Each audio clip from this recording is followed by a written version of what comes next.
지금은 맞벌이 가정이 60%가 넘고요. 맞아요. 네. 네. 그리고 뭐 한부모 가정이라든지 돌봄이 필요한 아이들이 굉장히 많이 있습니다. 네. 근데 학교의 돌봄이 충분치 않기 때문에 마을에서도 함께 해야 된다. 국가 돌봄만으로 모든 게 해결될 수 있다라고 생각하는 것도 굉장히 어려운 일이고, 이 돌봄과 관련해서는 지역에서, 마을에서, 지역사회에서 함께 할 수 있는 그런 돌봄, 여러 부처가 다양하게 일을 하고 있기 때문에 이런 걸 하나의 통합된 체계로 뭐 온종일 돌봄 체계 내에 그런 것들이 자리 잡을 수 있도록 하는 것들이 굉장히 중요하지 않을까 생각합니다.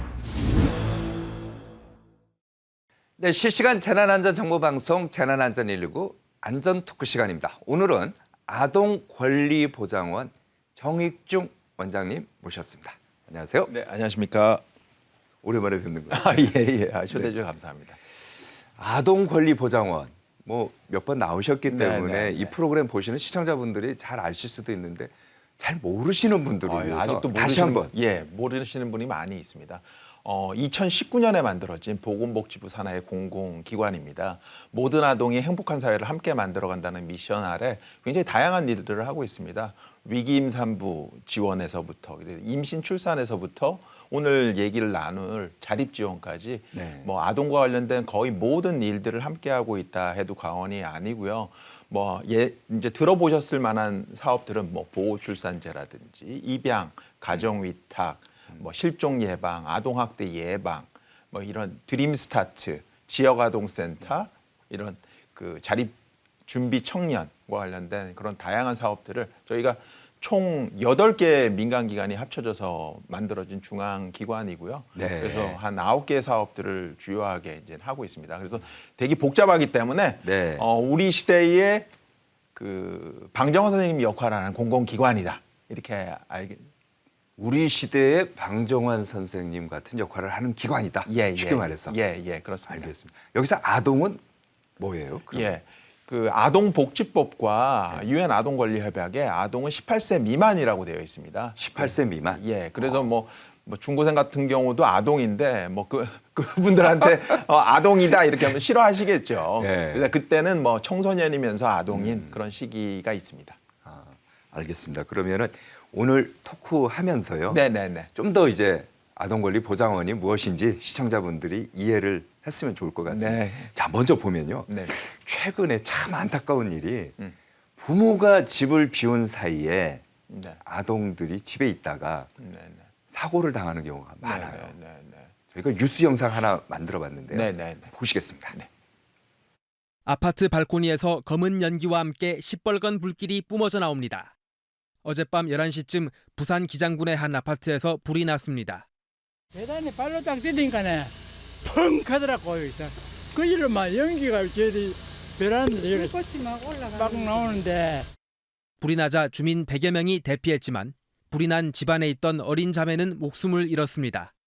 8살과 6살 두 자매는 각각 집안 발코니 입구와 중문 입구에 쓰러진 채 발견됐습니다. 늦은 밤까지 음식점을 운영하는 부모가 집에 자매를 데려다 놓고 다시 외출한 사이 참변을 당한 것으로 전해졌습니다. 불은 거실에 있던 스탠드형 에어컨 주변에서 시작된 것으로 파악됐습니다.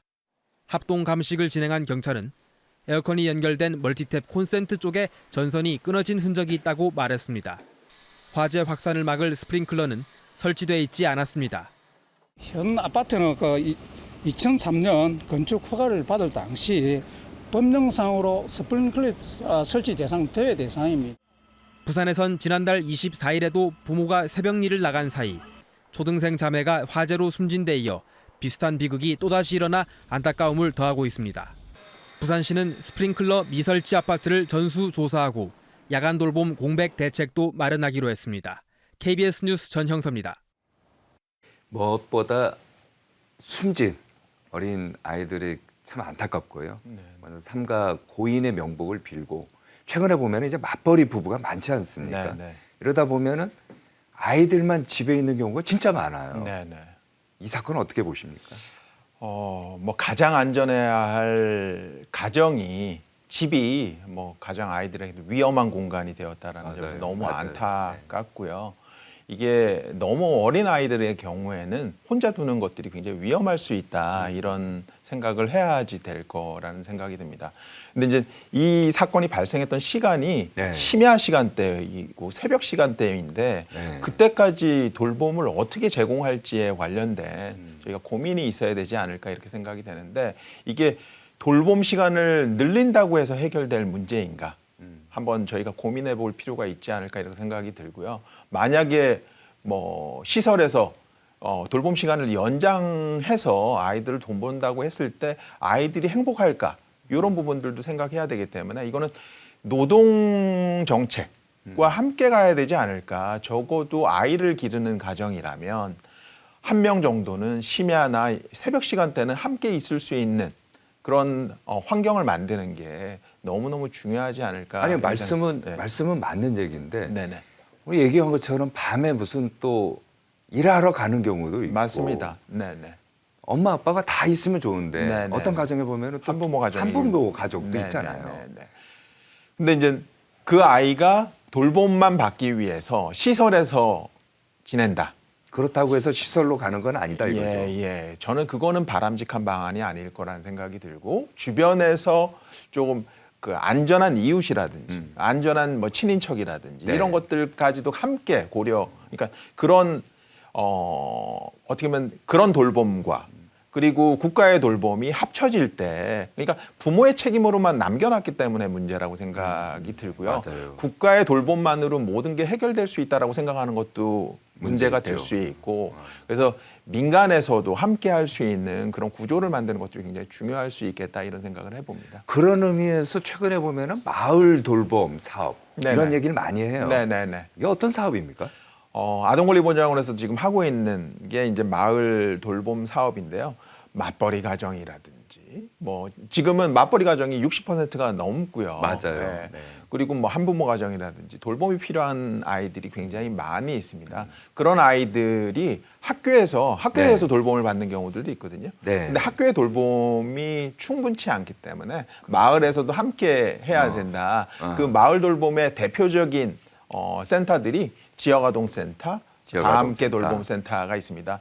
뭐 지역아동센터의 경우에는 예전에 이제 공부방으로 불리던 1980년대에 그게 네. 이제 그 법정 기구화돼서 지역아동센터라는 이름으로 지금 아동복지 시설로 존재하고 있고요. 다 함께 돌봄센터도 이제 존재하고 있습니다.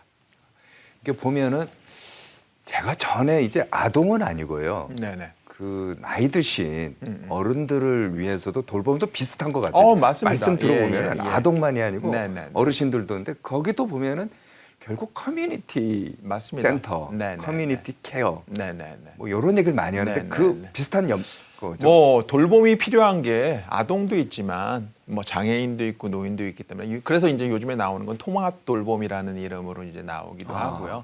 그래서 이게 돌봄이 필요한 시기가 누구든지 존재할 수 있고 네. 그렇기 때문에 모든 사람에게 돌봄이라는 게 어떻게 보면 보편적 권리로 받아들여질 수 있도록 하는 것들이 굉장히 중요하지 않을까 이렇게 생각이 네. 됩니다. 그래서 돌봄과 관련된 전문가들을 이제 만들어내고 그게 뭐 아동을 돌볼 수도 있고 그렇죠. 또 노인을 돌볼 수도 있고 장애인을 돌볼 수도 있는 그런 구조를 만드는 게 굉장히 중요하고 그런 기관들이 뭐 존재하고 그리고 가정에서도 그런 것들을 돌볼 수 있도록 만드는 환경도 굉장히 중요할 거라는 생각도 들고요. 돌봄 때문에 일을 그만둬야 된다면 그 가게에 또 문제가 생기거든요. 그러지 않을 수 있게 생계 유지가 어렵죠. 맞습니다. 그러면요. 그러지 않을 수 있도록 뭐 국가에서의 지원이라든지. 근데 국가 돌봄만으로 모든 게 해결될 수 있다라고 생각하는 것도 굉장히 어려운 일이고 그래서 지역에서 마을에서 지역 사회에서 함께 할 수 있는 그런 돌봄 구조를 만드는 게 굉장히 중요하다. 원장님 말씀을 이제 듣다 보면 이거네요. 결국 돌봄이라는 거는 가정에서 하는 게 있고 네. 또 국가 차원에서 하는 게 있고 네네.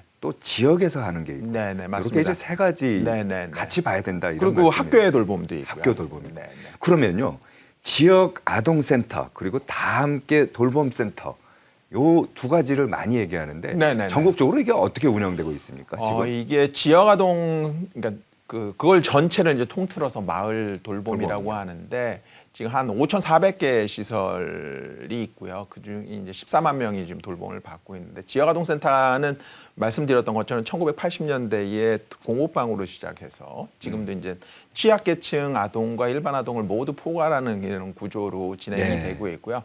전국에 4,200개가 있습니다. 4,200개. 예. 거기서 한 11만 명의 아동들이 돌봄을 받고 있고 네. 다 함께 돌봄센터는 한 만들어진 지 한 5년에서 그 6, 7년 정도 됐는데 이거 같은 경우에는 일반 초등학교 학생들이 이제 돌봄이 가장 부족하기 때문에 네.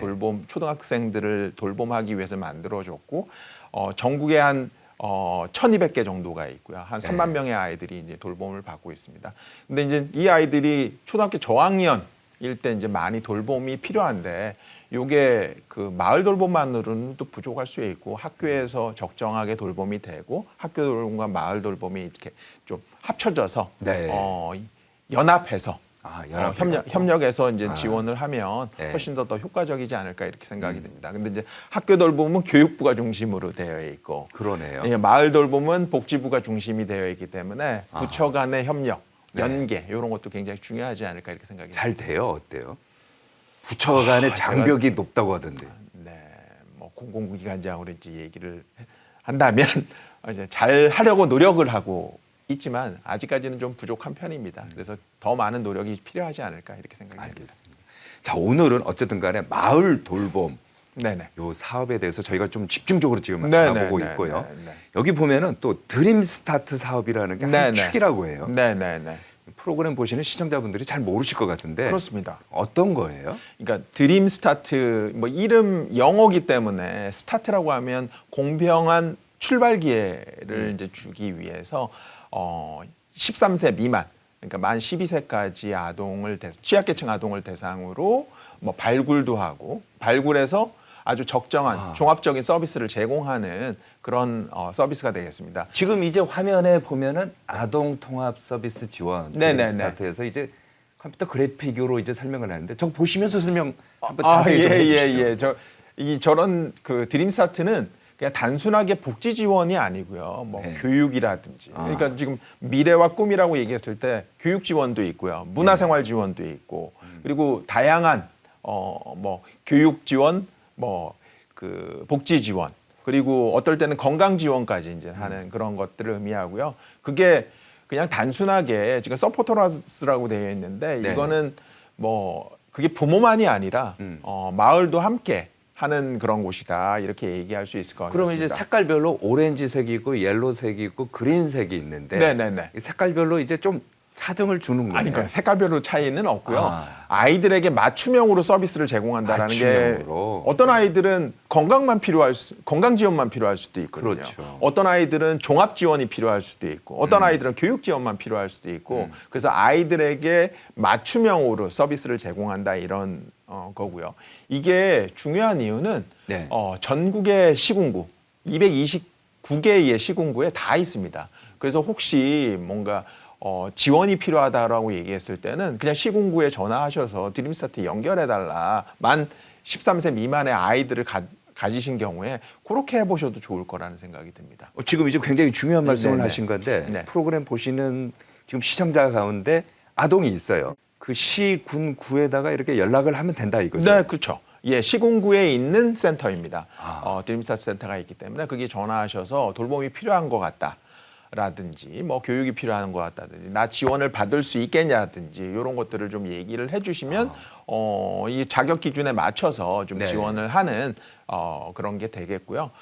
이게 뭐 여러 가지로 이제 다양하게 서비스가 제공되기 때문에 뭐 꼭 뭐 연결을 해줄 수도 있고요. 그래서 뭐 혹시 뭐 본인이 필요한다거나 주변에 도움이 필요한 것처럼 보인다 이렇게 생각이 드실 때는 이 시군구의 드림스타트 센터에 뭐 모든 시군구에 다 있기 때문에 연락해 보시면 좋지 않을까 이렇게 생각이 됩니다. 왜 제가 이런 말씀을 드리냐면요. 우리나라가 보면요. 그 나름대로 제도라든지 이런 게 잘 발달이 돼 있어요. 맞습니다. 제가 일본이나 어디 외국 같은데 이 관련돼서 취재를 가보면 우리나라가 그렇게 뒤떨어지진 않아요. 그럼요. 문제는 네.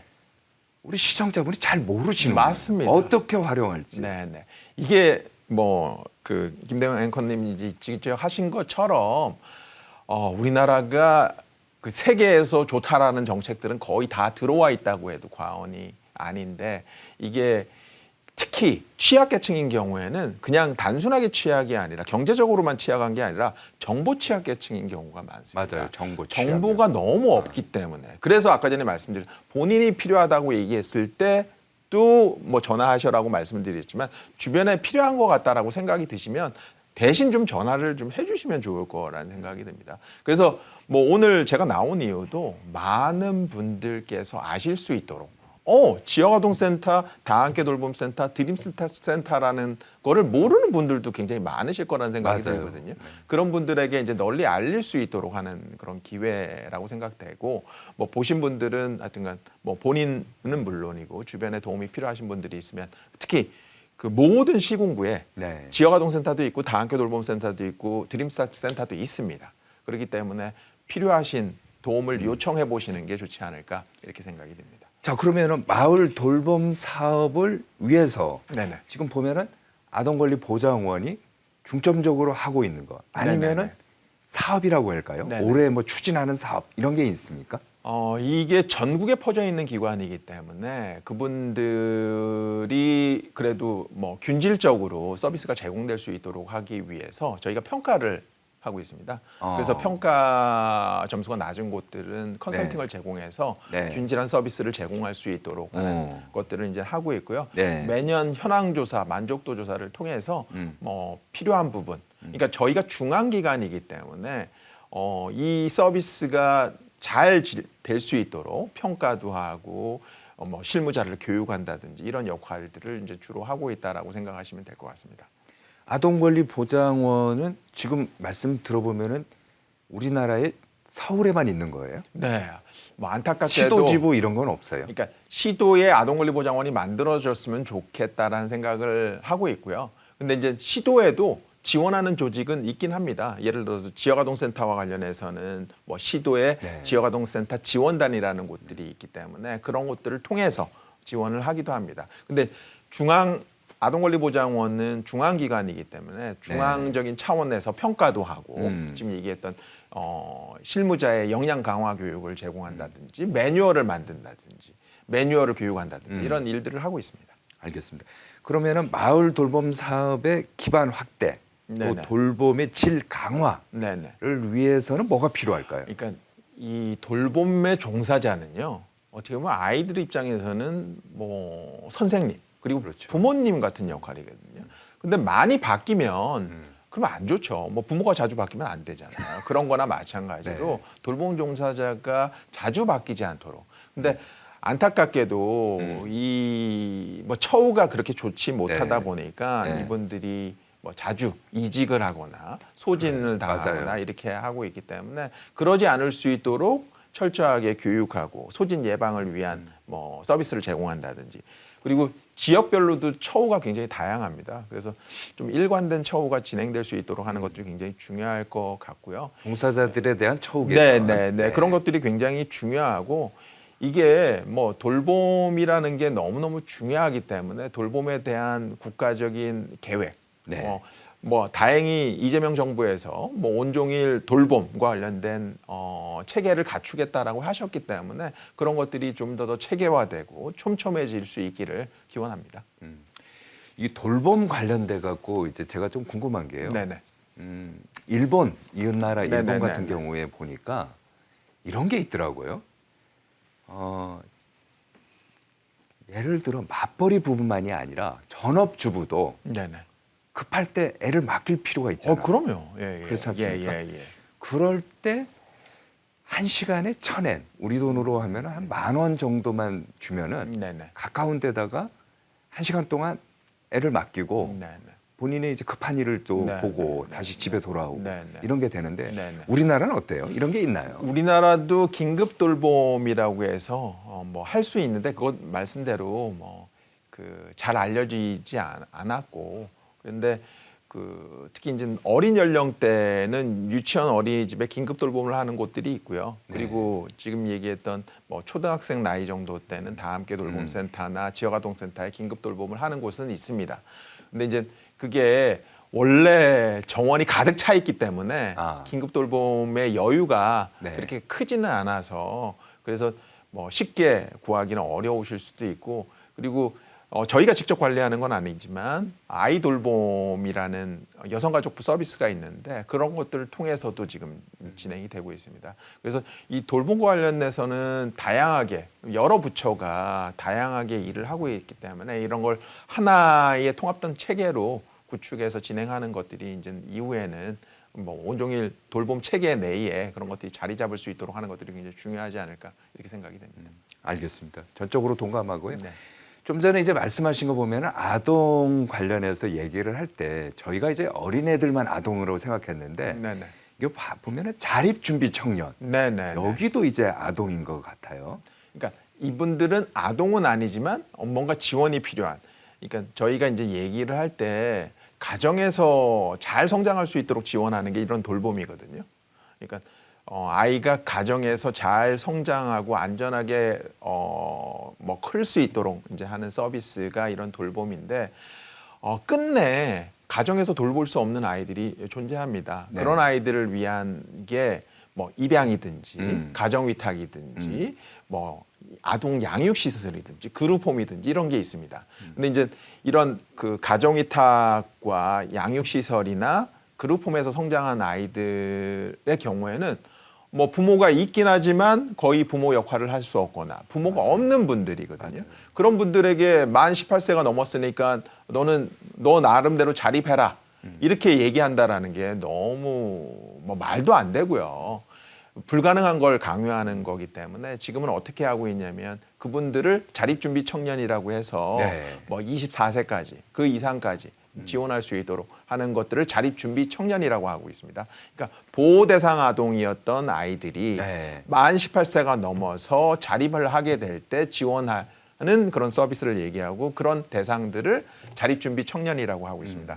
예전에는 보호 종료 아동이라고 얘기했어요. 네. 근데 보호 종료 아동이라는 명칭이 뭐 이해하기도 어렵고 그래서 이 자립준비 청년들이 만들어낸 명칭이 자립준비 청년입니다. 아, 그렇다면 그 청년들을 위해서 아동권리보장원에서는 어떤 일을 해요? 예, 아동권리보장원에서는 자립준비 청년들의 지원을 위해서 여기를 지원하는 또 시도에 관련된 조직이 자립지원 전담기관입니다. 네. 그러니까 자립지원 전담기관이 제대로 역할을 할 수 있도록 뭐 평가를 한다든지 아까 전에 얘기했던 실무자를 대상으로 한 교육을 한다든지 네. 이런 역할을 중앙기관으로서 하고 있고요. 네. 뭐 어떤 경우에는 그 자립준비 청년이 직접 저희에게 연락을 해서 도움을 요청하는 경우들이 있고 그런 것들을 연계해주는 역할들도 하고 있습니다.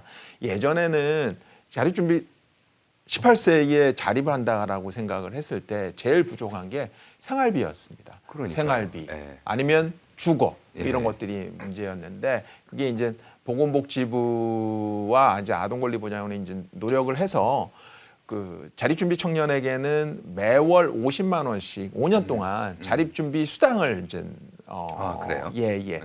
자립 수당을 이제 제공하도록 되어 있기 때문에 생활비의 일부를 저희가 이제 제공을 해서 아이들이 자립준비 청년들이 건강하게 뭐 미래를 준비할 수 있도록 하는 것들을 하고 있고 이 주거와 관련해서는 뭐 희망 디딤돌이라든지 아까 전에 얘기했던 LH든지 이런 것들을 통해서 임대주택들을 이제 지원받을 수 있도록 돼서 뭔가 약간 경제적이고 주거에 관련된 지원 영역들이 이제 만들어졌는데 이분들하고 이제 얘기를 해보면 참 내가 힘들고 어려울 때 이게 얘기를 해줄 사람이 없다.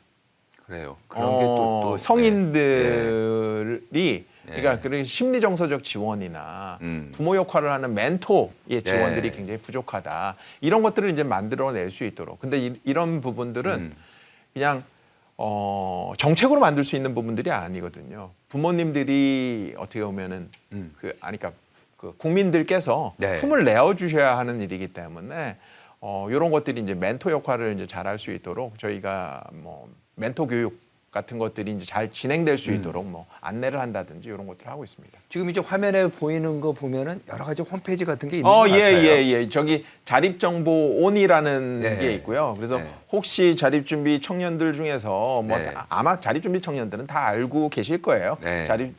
자립정보온이라는 게 있고요. 저희 카카오톡 채널도 존재하고 있고 전화번호도 이제 있습니다. 그래서 그 전화번호를 통해서 뭐 상담을 이제 직접 뭐 하는 네. 185-245 번호로 이렇게 전화를 해서 네. 뭐 안내를 받을 수도 있고, 그러니까 특히 이런 것들이 많더라고요. 뭐 이게 이제 18세가 될 때 후원금이 있고 이 뭐 조금 이따 얘기할 디딤씨앗 통장 이런 네. 목돈이 만들어집니다. 그러다 네. 보니까 사기를 당하거나 이런 잘 경우들, 모르니까요. 예, 네. 그래서 이제 법률 지원 같은 것들을 저희가 연결하는 그런 역할도 하고 있습니다. 알겠습니다. 이게 보면은 무엇보다도 중요한 게 나만의 혼자 사는 게 아니다. 일종의 맞습니다. 커뮤니티잖아요. 맞습니다. 자조 모임이라고 할까요? 네네. 커뮤니티 같은 것이 좀 활성화돼야 될 것 같아요. 예. 그런 그 입장에서 바람개비 서포터즈라는 뭐라고요? 바람개비 서포터즈. 아. 이게 자조 모임입니다. 예. 그러니까 자립준비 청년들이 본인이 경험했던 것들을 후배들에게 네. 알려주고 뭐 어떻게 하라 이렇게 안내도 하고, 그러니까 그냥 자립준비 청년에 대한 이해가 낮은 분들이 네. 지원을 할 수 있는 영역도 있지만 예. 자립준비 청년이기 때문에 지원할 수 있는 영역이 있거든요. 그렇죠. 그래서 그런 분들이 지금 모임을 만들었고 그게 바람개비 서포터스라는 이름으로 존재하고 있고 바람개비 이- 서포터즈. 예, 전국에 조직이 있습니다. 아, 그래서 전국에요? 자립지원 전담기관에 이제 연락을 하시면 바람개비 서포터즈를 통해서 뭔가 뭐 조언을 얻는다든지 지금 이제 전화번호가 다시 한번 나오네요. 예. 185-245 저 전화번호는 그러니까 기본적인 다 상담을 이제 할 수 있는 이 상담센터에서 일하는 분도 자립준비 청년입니다. 그래서 뭐 전화하시면 이해가 높으신 분들이 전화를 받으실 수 있기 때문에 혹시 자립준비 청년이 계시거나 주변에 이제 자립준비 청년이 있다면 이 전화번호로 네. 아니면은 카카오톡 채널 오픈 채팅방에 자립준비 청년 이렇게 쳐서 들어오실 수도 있고 아까 전에 네. 얘기했던 자립정보온이라는 뭐 홈페이지에 들어오시는 그런 다양한 방법들이 있을 것 같습니다. 아마 이 프로그램 보시는 시청자분들 중에서도 자립준비 청년이라든지 그 뭐 연관된 분들이 또 계시잖아요. 그럼요. 예, 그럼요. 이분들이 아주 유익한 정보가 될 것 같고요. 네, 또 네. 하나는 네. 자립을 이제 준비하는 아이들을 위해서 좀 전에 말씀하신 디딤돌 씨앗 통장, 디딤씨앗 통장. 디딤 씨앗 통장. 네네. 예. 이게 좀 생소한데 어떤 네네. 겁니까? 이게 뭐 보통 부모님들께서는 아이가 뭐 대학을 가거나 아니면 뭐 취업을 하거나 뭐 이런 취업 준비를 하거나 이럴 때 지금 목돈. 잠깐만요. 예. 지금 이제 저희가 그래픽을 만들어 봤는데 예. 아동 적립 후원금이 있고 네네네. 또 정부 매칭 지원금이 있고 네네. 1:2 매칭. 네. 이게 저걸 보면서 제가 좀 설명을 해주십시오. 잘 모르겠는데. 이게 그 자산 형성 사업입니다. 아까 전에 말씀드렸던 것처럼 그냥 생활비는 있을 수 있는데 네. 목돈이 없는 경우들이 있을 수 그렇죠. 있어서 목돈을 만들어주기 위한 거고요. 예. 본인이 월 한 5만 원을 이제 적립을 하면 예. 정부가 매칭해서 한 10만 원을 해서 매월 15만 원 정도를 저금할 수 있기 때문에 이런 것들이 모이면 뭐 어떤 경우에는 만 18세가 됐을 때 뭐 몇천만 원이 되는 경우들이 있거든요. 그러네요. 그래서 그렇게 모아서 목돈을 만들 수 있도록 되어 있고요. 18세에도 뭐 해지를 할 수 있는데 그럴 때는 분명한 이유가 있어야 되면 네. 대학을 간다든지 취업을 준비한다든지 뭐 의료비가 필요하다든지 네. 뭐 결혼 준비를 한다든지 예. 뭐 이런 여러 가지 이유가 분명을 해야지 그 목돈을 이제 해지할 수 있고요. 만 24세가 넘어가면 마음대로 이제 해지할 수 있습니다. 그래서 그렇게 목돈을 만드는 그런 사업이다. 그래서 디딤 씨앗. 예, 디딤 씨앗. 아이들의 꿈과 희망과 이런 것들을 나중에 예. 이런 목돈을 통해서 뭐 펼칠 수 있도록 만드는 거를 디딤 씨앗 통장이라고 하고 있습니다. 이 후원자도 이제 또 중요하잖아요. 네네네. 후원자 같은 경우도 보면은 아동권리보장원에서 후원자하고 네네. 또 이제 그 필요로 하는 네네. 이 아동들하고 네네. 이 연결하고 그것도 역할을 하죠. 그럼요. 그러니까 공공기관 중에 후원금을 받는 기관은 거의 없는데 아동권리보장원을 받고 있습니다. 그 이유가 이 디딤씨앗 통장 때문인데 아까 전에 제가 아동이 5만 원을 그 저금을 하면 저금을 하면. 매칭으로 2배 해서 10만 원을 한다는데 5만 원을 저금하는 아이들이 적을 수 있어요. 이렇게 특히 뭐 지금 보호 대상 아동인 경우 그렇죠. 지금은 이제 빈곤 아동과 차상위 계층 아동까지 이제 다 포함이 됐는데 그렇게 5만 원을 저금할 수 없는 아이들을 대상으로 해서 예. 그 아이들이 저금할 수 있도록 이제 후원금을 받아서 이제 입금하는 그런 역할들을 해서 저희가 네. 이제 후원금을 받고 있습니다. 그래서 뭐 오늘 이렇게 시청해 주시는 분들 중에서 네. 저희는 그 후원금 받은 것들을 하나도 운영비로 쓰지 않고 다 아이들을 대상으로 이제 후원금으로 이제 진행되도록 얼마나 이제 돼요 이게? 저희가 지금 현재 후원금으로 받고 있는 거는 92억 정도가 됩니다. 92억 이요? 예. 근데 뭐 아이들의 숫자가 21만 명이 넘거든요. 뭐 그러다 보니까 더 많은 금액이 지금 1년으로 그 92억이기 때문에 더 그럼 이 많은 프로그램 보시는 시청자들 가운데서 나도 좀 후원하고 싶다. 네네. 그럼 어떻게 해야 돼요? 아동권리보장원 홈페이지에 들어오셔서 디딤씨앗 통장 후원 이렇게 쳐보시면 되고요. 카카오톡 채널로도 디딤씨앗 통장 이렇게 쳐보시면 될 것 같습니다. 그러면은 아동 보호 대상 그 보호 대상 아동뿐만 아니라 네네. 그 생활이 어려운 네네. 좀 전에도 말씀을 했습니다만 기초생활 수급 가구 네네. 이런 아동 네네. 거기에 있는 또 아동하고 아니 또 그분들도 이제 가능합니다. 예전에는 어떻게 해야 돼요? 예전에는 보호 대상 아동만 가능했는데 지금은 이제 기초생활 수급 가정과 차상위 계층 아동까지 다 포함되어 있습니다. 그래서 혹시 내가 기초 수급을 하고 있다거나 그리고 차상위 계층으로 계신 분들이 계시면은 디딤씨앗 통장 함께 하고 싶다 이렇게 얘기를 하시면 네. 그 지자체에서 만들어주고 지금 얘기했던 것처럼 돈이 5만 원까지 이렇게 뭐 더 이상 저금하는 분들도 있지만 국가에서 매칭되는 돈은 10만 원이기 때문에 그게 이제 예. 가장 높은 금액이 이제 맥스가 10만 원이에요. 그러니까 그 매칭할 수 있는 금액은 10만 원입니다. 그래서 5만 원이면 2배 해서 10만 원까지 해서 15만 원. 네. 근데 이제 저금할 수 있는 금액은 그거보다 더 많습니다. 뭐 50만 원까지 할 수 있는 것으로 알고 있는데 근데 매칭되는 최대 액수는 10만 원이기 때문에 네. 뭐 1만 원도 저금하기 어려운 가정들도 있거든요. 그렇죠. 근데 5만 원 정도 이제 저금할 수 있도록 이제 하는 거기 때문에 그 5만 원이 이제 안 되는 아이들을 저희가 찾아서 저희 후원금으로 매칭해서 이제 넣어서 네. 이분들이 5만 원이라도 저금할 수 있게 그래야지 10만 원 매칭 정부의 매칭금이 들어오기 때문에 이런 것들을 할 수 있도록 저희가 지금 하고 있습니다. 알겠습니다. 오늘 뭐 장시간 많은 얘기 해줬는데 그 시청자분들께서요. 네네. 요것만큼은 꼭 알았어야 하는 게 있다면 어떤 게 또 있을까요? 그러니까 뭐 지금 돌봄이 필요하시다. 그러면 시군구 그러니까 아동권리보장원 홈페이지 내에 아동기관 현황이라는 게 있어요. 거기에서 지역아동센터, 다함께 돌봄센터 네. 이렇게 찾아보셔도 좋을 것 같고 시군구에 직접 전화하셔서 드림스타트 센터로 전화를 하셔가지고 뭔가 돌봄이 필요하고 도움이 필요하다 이렇게 네. 연락을 하시면 네. 좋지 않을까 이렇게 생각이 됩니다. 그리고 그냥 그 보호 대상 아동은 이미 다 의무적으로 가입이 되어 있고 되어 있는데 지금 말씀드렸던 그 기초생활 수급 가정이나 차상위 계층 가정은 아직까지도 가입되지 않은 분들이 그렇죠. 계세요. 예. 그래서 그분들께서는 나 디딤씨앗 통장에 가입하고 싶다 이렇게 하시면 혹시 이제 뭐 저금할 돈이 모자라면 뭐 그렇죠. 후원금으로 그리고 뭐 지금 얘기했던 것처럼 5만 원을 저금할 수 있으면 정부 매칭금 10만 원을 해서 나중에 18세가 넘어서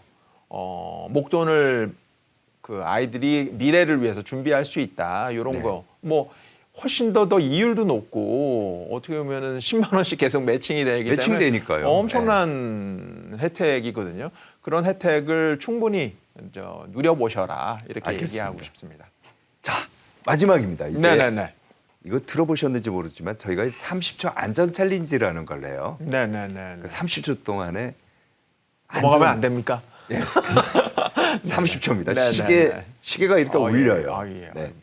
자, 아이들을 네. 혼자 두기 어려워서 이제 도움이 필요할 때 아동권리보장원에서 어떤 도움을 줄 수 있을까요? 그러니까 저는 그거부터가 중요할 것 같습니다.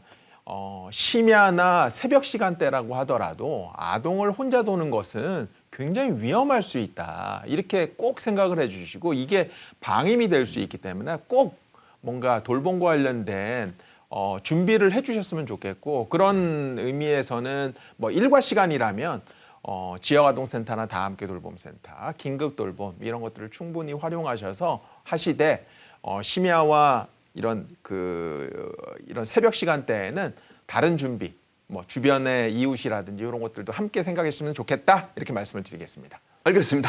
여기까지 듣도록 하겠습니다. 지금까지 정익중 아동권리보장원 원장이었습니다. 오늘 말씀 고맙습니다. 네, 감사합니다.